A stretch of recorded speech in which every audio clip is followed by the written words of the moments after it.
CDS स्वर्गीय विपिन रावत समेत हादसों में मृत हुए सैन्य जवानों को बीजेपी कार्यालय में श्रद्धांजलि दी गई।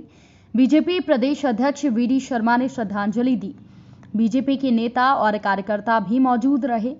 प्रदेश अध्यक्ष का कहना है कि ये देश की अपूरणीय क्षति है। देश के पीएम ने देश की सेना को आधार संपन्न बनाया और उसी का परिणाम था कि देश के पहले सीडीएस के नेतृत्व में सेना ने जवाब देने का काम किया। मध्य प्रदेश के वो दामाद थे। हमारे प्रदेश के एक जवान की भी शहादत हुई है। पूरा प्रदेश शोक की लहर में डूबा हुआ है। सुप्रीम कोर्ट में आज पंचायत चुनाव को लेकर सुनवाई होगी। कांग्रेस ने याचिका लगाई है। बीजेपी प्रदेश अध्यक्ष का बयान सामने आया है कि कांग्रेस के बारे में कुछ ज्यादा कहने की जरूरत नहीं है। जनता जो परिणाम दे रही है वो कांग्रेस भी जानती है। कांग्रेस चुनाव से भाग रही है, इसलिए वो पंचायत चुनाव में रॉन्ग फैक्टर के साथ काम कर रही है। चुनाव कैसे रुके, इसके लिए कांग्रेस दोहरी नीति के साथ काम कर रही है। पर प्रदेश में पंचायत चुनाव होंगे और बीजेपी के कार्यकर्ता ऐतिहासिक मत से जीत कर आएंगे। प्रदेश ने चीफ ऑफ आर्मी स्टाफ जो देश के पहले हमारे सीडीएस जनरल रावत जी और उनके साथ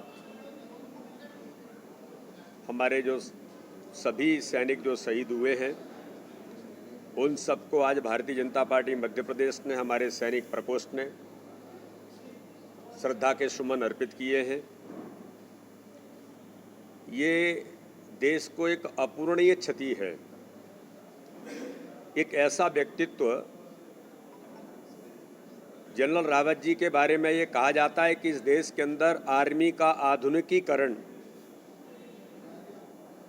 और देश के प्रधानमंत्री माननीय नरेंद्र मोदी जी ने आर्मी को जो अधिकार संपन्न बनाया, सेना को जो अधिकार दिए, और माननीय प्रधानमंत्री ने कहा कि अब इस देश की सेना को दिल्ली की तरफ देखने की जरूरत नहीं है, उनको अपना निर्णय करने का अधिकार होगा। और उसी का परिणाम था कि जनरल रावत जी के नेतृत्व में इस देश के अंदर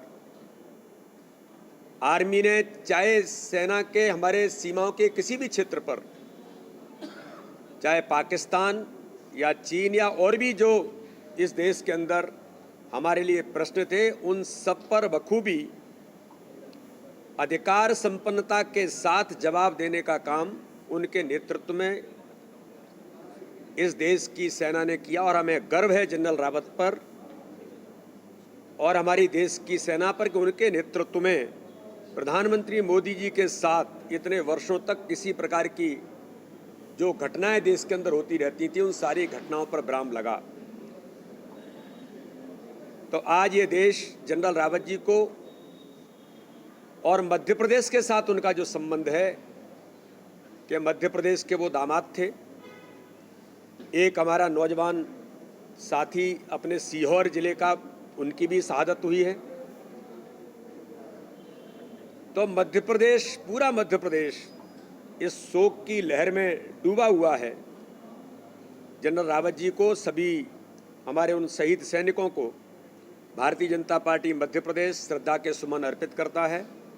और साथ में मैं भगवान से प्रार्थना करता हूं कि वो उनको अपने श्री चरणों में स्थान दे और उनके जो परिवारजन हैं, जिनके ऊपर इतना बड़ा आघात उनके ऊपर हुआ है, पूरे देश के ऊपर हुआ है, तो पूरे देश के उन सब लोगों को संबल देने का काम भगवान करे। इन्हीं श्रद्धा सुमन अर्पित करते हुए ओम शांति, ओम शांति, ओम शांति।